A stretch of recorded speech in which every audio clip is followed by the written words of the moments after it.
Olá pessoal, tudo bem? Meu nome é Thiago Prux, eu sou um dos sócios aqui da Capitalisca, minha empresa de análise e recomendações de investimentos, e hoje vamos fazer a segunda parte do vídeo que nós postamos na segunda-feira, dia 2, né, onde nós falamos a respeito dos cinco principais destaques de alta de 2022 e perspectivas para esse ano, e hoje nós vamos falar sobre os 5 piores destaques, né, aquelas ações que se destacaram por queda em 2022 e as perspectivas para 2023.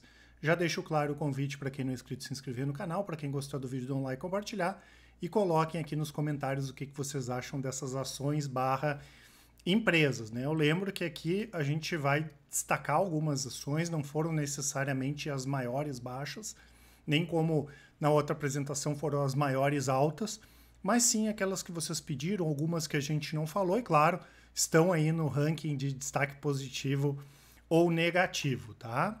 Então, eu vou deixar para vocês esse cupom, né, pessoal, Virada 2023, que dá até 30% de desconto nas nossas assinaturas. Depois eu volto para falar um pouco a respeito delas e sobre a Capitalizo também, informações todas aqui na descrição do vídeo. A primeira empresa, ação, né, pessoal, que nós vamos falar é a Cora Saúde, que foi um dos principais destaques de baixa de 2022, as ações caíram em torno aí de 85%. Para quem não conhece, a Cora ela é um dos maiores grupos aí de saúde, né, quando a gente fala de hospitais do Brasil. Eles têm 17 hospitais, estão em 12 cidades e, em média, eles fazem mais de 1,2 milhão de atendimentos de pacientes por ano, tá? Sendo que é uma empresa que tem mais de 11 mil colaboradores. É uma empresa que ela vai crescer tanto de forma orgânica quanto por aquisições, né? É um mercado que a gente espera, sim, que ele vai sofrer um movimento maior de consolidação.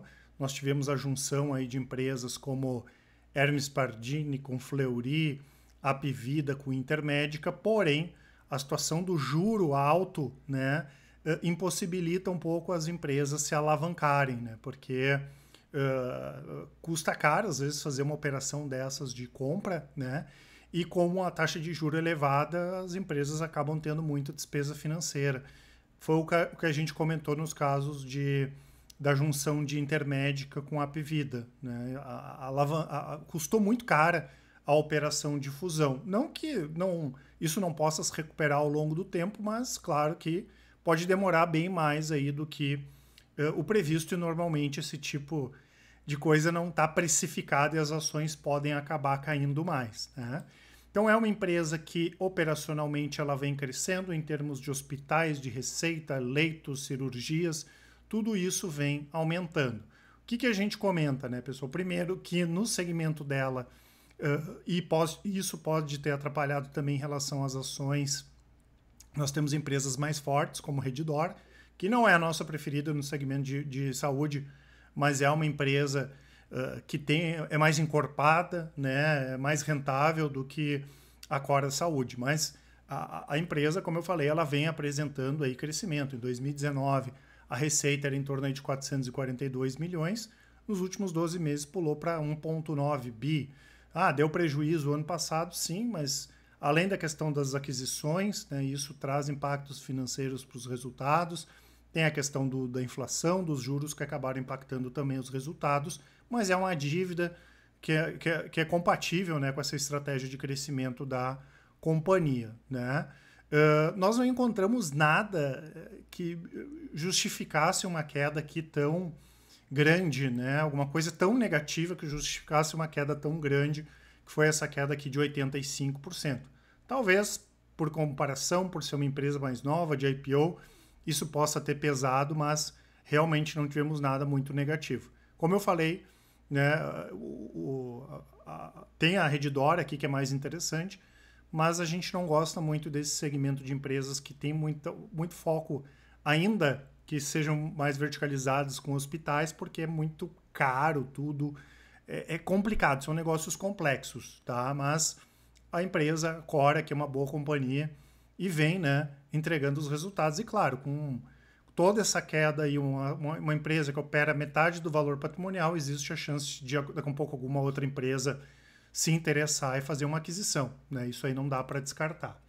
Temos aqui Espaço Laser, né, pessoal? A gente já comentou algumas vezes sobre a empresa. Uma baixa aí de 84% em 2022. A gente pega o negócio de depilação, por exemplo, é um negócio que a gente não gosta muito, porque ele tem uma baixa barreira de entrada e ele é muito sensível à piora da economia. É muito complicado repassar preços com aumento, em função de aumento de juros e principalmente por causa da inflação. Outra coisa que a gente já comentou e que para a gente continua não sendo claro, eles têm um plano mais ambicioso de crescimento, só que boa parte do crescimento veio com as franquias, né? E eles têm também uma proposta de recomprar essas franquias. Então, no nosso entendimento, não casa muito, fora que é complicadíssimo esse processo de compra de franquias.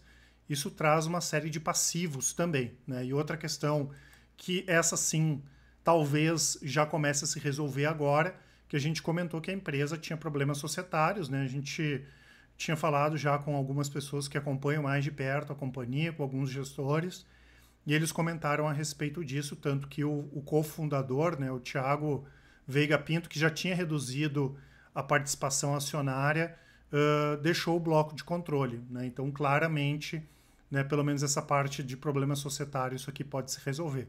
Não é um ativo aí que a gente tem uma expectativa positiva, né? A gente, ao contrário aqui da Core, que a gente não encontrou muito motivo para queda, né? Espaço Laser a gente não encontra muito motivo para a empresa melhorar ou para as ações subirem, né? O que pode ajudar, claro, porque depois de uma baixa dessas, né, pode dar uma pipocada aí para cima, né? Porque aqui, né, pessoal, a gente não sabe as ações que vão cair ou subir, né? A gente olha mais para o que a empresa tem a oferecer e aí, como consequência, poderemos ter, assim, uma valorização ou desvalorização das ações. A Ares aqui é outra empresa que a gente já comentou algumas vezes. É uma empresa que tem um ótimo potencial, apesar de já ter liderança aqui no mercado nacional, é uma empresa nova. O mercado de energia eólica é extraordinário, apesar dessa semana energia solar já ter ultrapassado a energia eólica aqui no Brasil. É uma matriz que vai aumentar aí ao longo dos próximos anos. É uma empresa que tem um produto e um serviço muito bom, né? Pás eólicas é uma coisa que tem uma garantia de 15, 20 anos, dependendo do caso. É uma empresa que consegue reter os bons profissionais. Então é um negócio legal. Também tem essa questão de ser IPO e tem outras questões aqui que para a gente são complexas, né? Primeiro, em relação à governança, né? Isso a gente vem comentando desde a época que o grupo de controle vendeu as ações dentro do período de lock-up, na época do IPO. A segunda questão que nos incomoda é a concentração de clientes. Tá? A gente acompanha, por exemplo, a VEG, né, que é cliente deles. E a concentração de cliente, junto com a questão da gente não entender o principal mercado do mundo, que é o mercado chinês, nos deixa muito desconfortáveis, né? O pessoal da análise aqui comenta, o maior mercado do mundo. As maiores empresas são chinesas e a gente não tem informações do mercado, fica complicado, né? Porque quando a gente analisa uma empresa, minimamente a gente tem que analisar também quem são os competidores. E o que aconteceria se essas empresas começassem a vender ao redor do mundo? A gente não tem ideia, porque nem as próprias empresas do setor têm muitas informações a respeito do mercado chinês, então isso praticamente inviabiliza, mesmo tendo um bom potencial, algum tipo de recomendação de Aeres para o longo prazo, mesmo, claro, né, pessoal? Parece ficar bem mais atrativa aí depois de uma queda de 83%, e claro, a parte de inflação acabou prejudicando, já que a empresa teve aumento de custos aí nos últimos trimestres. É uma boa empresa, mas por essa questão de concentração de cliente e também não entender, né, essa parte dos concorrentes, a gente entende que tem opções mais interessantes mesmo para quem gosta dessa questão de energias renováveis, dentro do próprio setor elétrico, por exemplo, de uma empresa como a VEG, né, que, como eu falei, é cliente deles. Nós temos aqui a Sequoia, né, pessoal, que também é outra empresa que tem um potencial fantástico de crescimento. Basicamente, eles fazem logística para e-commerce, né? Claro que a questão da inflação impacta também, imagina, só aumento de custos de combustíveis, por exemplo, né? E é um setor que vai continuar crescendo. Tá? A gente não pode esquecer que o e-commerce vai crescer mesmo que o varejo não cresça, né? E a América Latina vai ser o lugar do mundo onde o e-commerce mais vai crescer. Tá? Claro que tem aquela questão também das empresas que contratam a Sequoia e depois começam a fazer o serviço internamente. Né? Então a gente teria que observar mais tempo para ver como eles conseguiriam segurar os clientes no longo prazo. Tá? Isso aí a gente precisa a longo prazo, precisa de tempo para observar. E outra questão que é muito importante para a gente, mesmo ela tendo potencial e sendo uma boa empresa, a gestão da empresa entende muito desse mercado, do segmento de logística, tem o know-how que é necessário, tem a questão das margens. Né? Ontem eu falei da Cielo, que a gente não tinha a mínima ideia de quando as margens da Cielo iam parar de cair, agora aparentemente já chegou num fundo do poço. Né? A Sequoia é a mesma coisa, a gente não entende porque é um setor de complexo, é um setor muito pulverizado, né? E as empresas que a gente acompanhou, que trabalham com logística mais focado em e-commerce, à medida que elas crescem a receita, a margem cai. Então é complicado, né? Não ter uma previsibilidade das margens no longo prazo. Tanto que a empresa entregou crescimento, a receita saiu lá de 200 e quase 300 milhões em 2017 para 1,8 bi em 12 meses, mas a margem caiu de forma contínua e a queima de caixa também. Né? Então ela tem que fazer muito investimento também para conseguir ter receita. E se a margem cai, qual é a vantagem aí do investidor, no nosso entendimento? Não tem. Né? Então, como a gente não sabe para onde vão as margens, nesse momento a gente não acha tão interessante também. Né? Lembrando que tem potencial, é um setor interessante, mas essa questão das margens incomoda. E finalmente a Oi, né, pessoal? Finalmente saiu aí da recuperação judicial.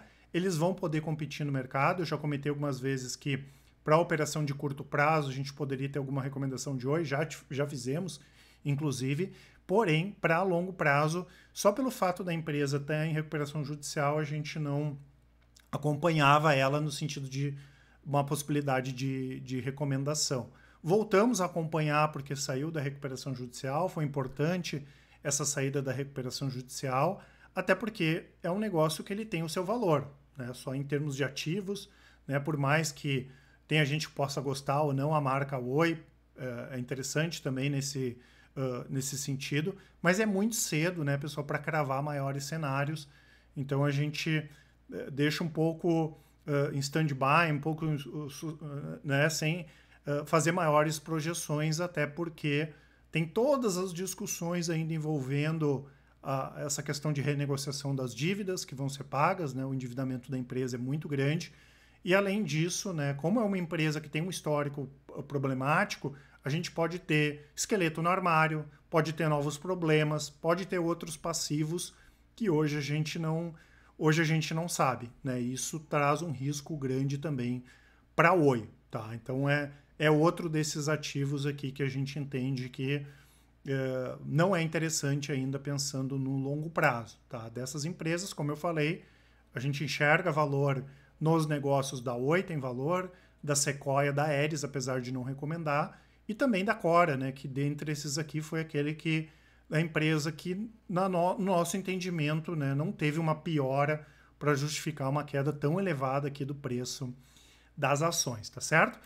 Não esqueçam, né, pessoal, que eu vou deixar aqui na descrição também as nossas assinaturas para quem quiser conhecer. Tem o relatório de performance com as estratégias de longo prazo, 10 minutos por mês vocês conseguem acompanhar, tem renda fixa, fundos imobiliários, as estratégias de médio e curto prazo. Qualquer uma delas, né, pessoal, para vocês conhecerem, é só clicar lá no link. Quero ver a carteira internacional.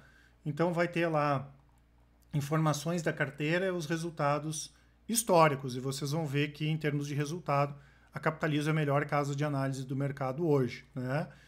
Eu lembro que nós temos o serviço aí começando do zero para ajudar aquele investidor que ainda não tem aplicações. O Help Invest, onde o investidor pode nos passar as suas aplicações e a gente faz uma análise individualizada deles, tem mentoria, atendimento personalizado.